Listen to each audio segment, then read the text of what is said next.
Hi friends, on the 25th of February 2022 I posted my first video in a project I called Make Stuff Happen, and it's where I made a set of funky goggles.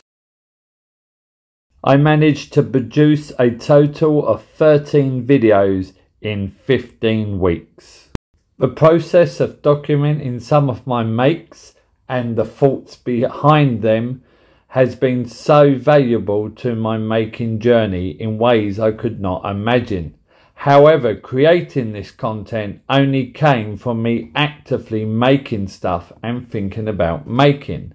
So the ideas and the experience which these videos rely on take time to happen, and in some ways creating these videos are taking me away from making. Like I say, the idea of this was to document my makes and my thoughts behind them.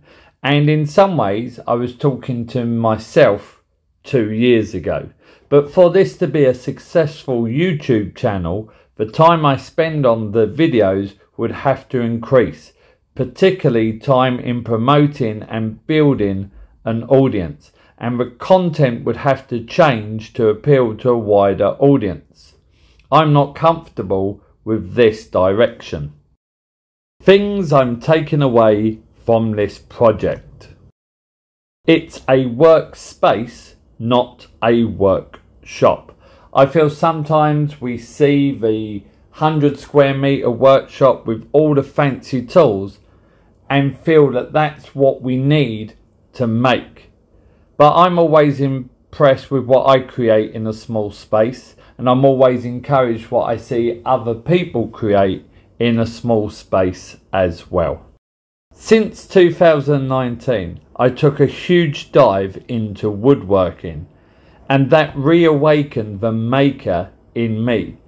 But reflecting on the projects for these videos, I see my happy place is as a generalist maker rather than just working with wood. Starting out on this project, I did not realise that documenting and archiving my makes and the thought of putting these videos together would be such a valuable process to my making. I plan to spend more time at the bench just making for me. Follow me on Instagram for updates. You never know, this may lead to a set of new videos in a few months. I'd be really interested for any suggestions or thoughts, so just put them in the comments. Anyhow, stay awesome and make stuff happen.